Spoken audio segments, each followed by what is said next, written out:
안녕하세요 여러분, 클로이 일입니다. 오늘은 제가 출산 후 붓기 빼는 저만의 노하우를 알려드리려고 해요. 그동안 많은 분들이 좀 회복이 빠른 것 같다, 어떻게 했냐, 이런 질문들이 굉장히 많았는데, 사실 저 같은 경우에는 외국에 살고 있기 때문에 산후조리원을 가거나 마사지를 받는다던가 이런 것들이 실질적으로 현실적으로 하기 굉장히 어려워요. 그렇기 때문에 제가 붓기 빼기 좋다는 것을 제가 할 수 있는 선에서 굉장히 저만의 방법으로 많이 했었는데요.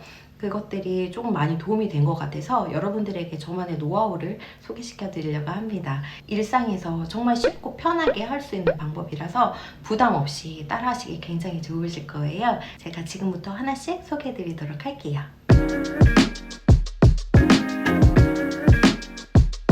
첫 번째로는 몸을 최대한 빨리 많이 움직이시라고 하고 싶어요. 산후조리 해야 된다고 계속 누워있거나 몸을 움직이지 않으면 이게 혈액순환이 되지 않고, 혈액순환이 되지 않으면 몸에 부종이 생기거든요. 그렇기 때문에 최대한 움직일 수 있을 때 많이 움직이시라고 말씀을 드리고 싶어요. 그런데 무리해서 움직이라는 것이 아니고 진짜 간단하게 이렇게 손가락이라도 계속, 발가락도 계속 이런 식으로 무리하지 않는 선에서 최대한 많이 움직이세요. 저는 제왕절개를 했음에도 불구하고 회복실에서부터 계속 발가락 움직여줬거든요.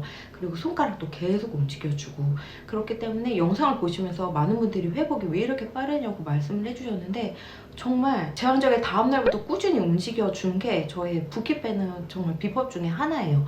제가 첫째 때는 이런 걸 잘 몰랐어요. 그래서 좀 누워있었는데 첫째 때는 정말 많이 부었거든요.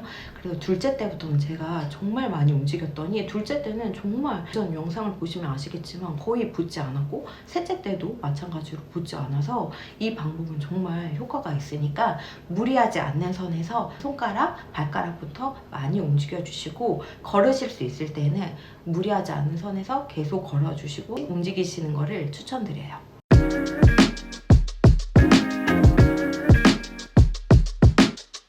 두 번째로는 호박 팥죽을 먹는 거예요. 제가 출산하자마자 호박 팥죽을 계속 먹었거든요.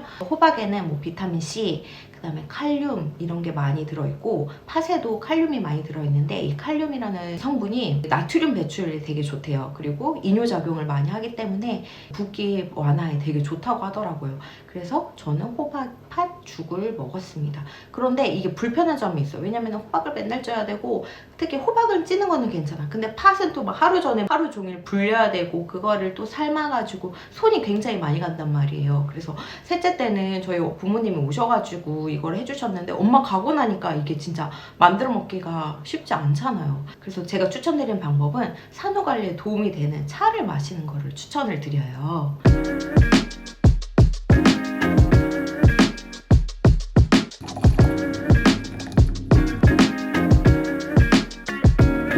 세 번째로는 산후관리에 도움이 되는 티를 마시는 겁니다. 그래서 제가 추천드리는 티는 이거예요.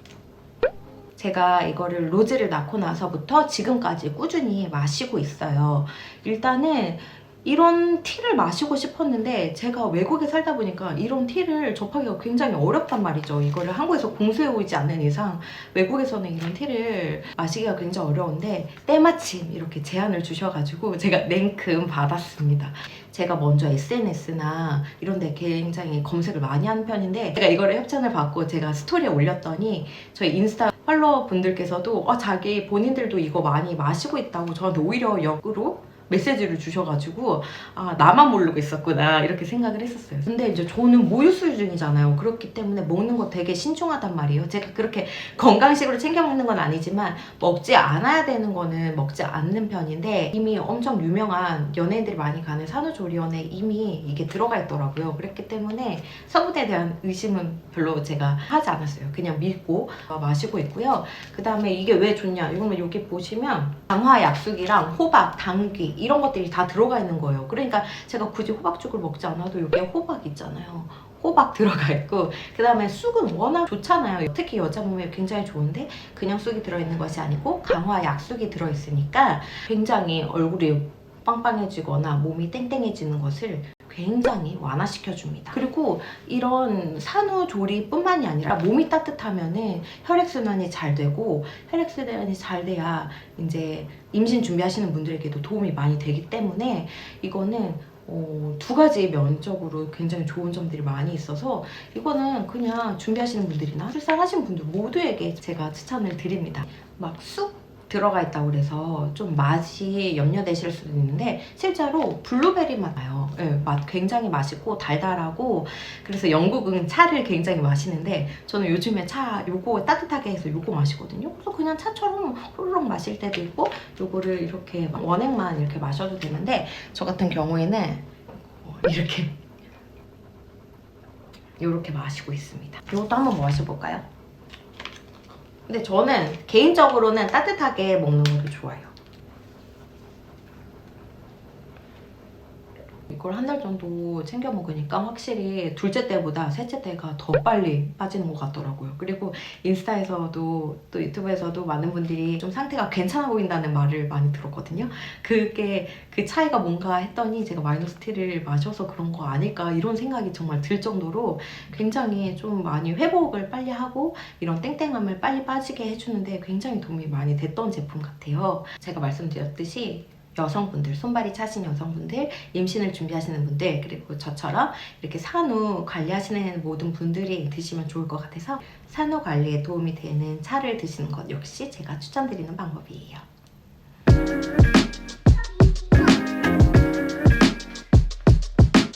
네 번째로는 이제 몸을 최대한 따뜻하게 해서 땀 배출을 도왔어요. 이게 사실 어떻게 보면 같은 맥락이에요.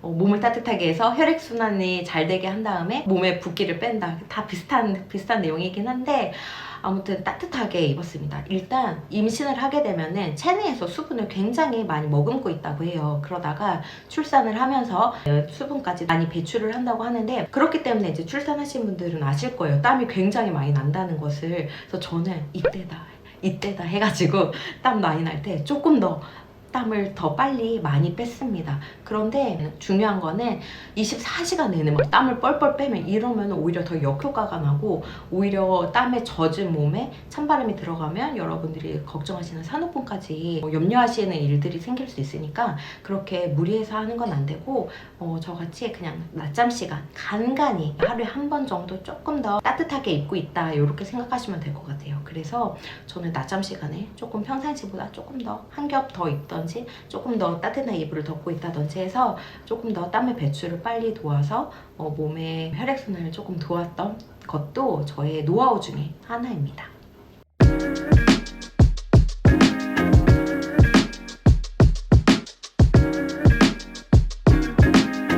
다섯 번째로는 낮에 활동할 때는 최대한 딱 붙는 옷을 입고 있는 거예요. 저 같은 경우에는 원래 하체 비만인데 거기에 이제 하체 부종까지 더 하체에 몰리는 것 같은 거예요. 그런데 실제로 임신을 하게 되면은 자궁이 커지면서 가장 큰 정맥, 하대 정맥을 압박한대요. 그렇기 때문에 다리에서 이렇게 심장으로 혈액이 순환되어야 되는데 이 하대 정맥이 꽉 압박을 했기 때문에 순환이 잘 안 되는 거죠. 제가 첫째 낳았을 때만 해도 의료 그런 스타킹? 의료 압박 스타킹 이런 것들이 대중화되어 있지 않은데 요즘에는 워낙 많이 판매하시더라고요. 그래서 그런 거 입으셔도 될 것 같아요. 근데 저는 왠지 그거 살까 고민했는데 사도 잘 안 입을 것 같아가지고 그냥 저는 첫째부터 셋째까지 그냥 요가복 입습니다. 요가복이 되게 좋은 게 뭐냐면 이 배까지 압박시켜줘요. 그래서 뭔가 몸에 긴장을 하게 되고 긴장을 하게 되면 이제 조금 더 이렇게 붓기가 좀 잘 빠지는 느낌? 그런 게 그냥 개인적으로 들어서 저는 요가복 괜찮은 것 같아요. 그리고 꼭 요가복 아니더라도 그냥 임신하셨을 때 입었던 인부복 레깅스 있잖아요. 그런 거 입으셔도 괜찮아요. 저는 인부복 레깅스나 요가복 이런 것만 입었어도 충분히 도움이 되는 것 같은데 근데 의료용 압박 스타킹은 단계적으로 잡아준대요. 그러니까 조금 더 효과를 보고 싶으신 분들은 의료용 압박 스타킹 신으셔도 굉장히 좋을 것 같아요. 근데 저는 그냥 요가복만 입었습니다. 그리고 여섯 번째로는 이제 모유 수유를 권장하는 건데 아무래도 아기가 이제 젖을 빨면 옥시토신이라는 호르몬이 나오고 자궁을 수축시키는 역할을 굉장히 많이 한다고 해요. 그 말은 이제 원래대로 엄마의 몸 상태를 빨리 돌아가게끔 도와준다는 건데 그렇기 때문에 아무래도 좀 붓기도 더 덜해주고 혈액순환이나 이런 것들을 빨리 도와주기 때문에 모유 수유를 좀 권장합니다. 근데 이제 모유 수유를 못 하시는 산모님들도 많으시잖아요. 그래서 이거에 너무 집착하지는 않으신데 만약에 고유수술을 하시는 분들은 최대한 많이 직수로 하시는 거를 추천을 드려요. 근데 가장 중요한 거, 진짜 이게 제일 중요한 건데 스트레스를 받지 않는 게 제일 중요해요, 여러분. 보면 막 출산 후에 빨리 살을 빼려고 하시고 또 붓기를 많이 빼려고 하시는 분들이 굉장히 많이 있는데, 많이 빨리 빼면 좋긴 하지만 그게 굉장히 위험한 거는 빠지지 않을 경우 내가 받는 스트레스가 너무너무 크게 다가올 수 있고, 그렇게 되면 산후 우울증까지 이어질 수 있으니까 절대로 피하셔야 되는 거는 남과 비교하지 않고, 다 사람마다 속도가 다른 거잖아요. 그렇기 때문에 천천히 여유를 가지시고 조금씩 차근차근 이렇게 붓기를 빼시면 돼요. 자, 여기까지가 제가 알려드리는 노하우 방법입니다. 참 쉽죠? 저같이 해외에 계신 분들 나는 산후조리원 못 가는데 나는 마사지도 못 받는데 막 이렇게 걱정하시는 분들 너무 우울해하지 마시고 간단하게라도 움직여주시고 이렇게 생활을 하신다면 굉장히 도움이 많이 될 거라고 생각을 해요. 제가 3남매 키우면서 출산 후에 이렇게 이 방법을 통해서 많이 붓기를 뺐으니까 충분히 집에서도 가능하니까 우리 같이 힘내서 붓기를 많이 빼고 또 원래의 건강한 모습으로 빨리 돌아갑시다. 그러면 이번 영상 봐주셔서 너무너무 감사드리고 다음에 또 만나요. 안녕.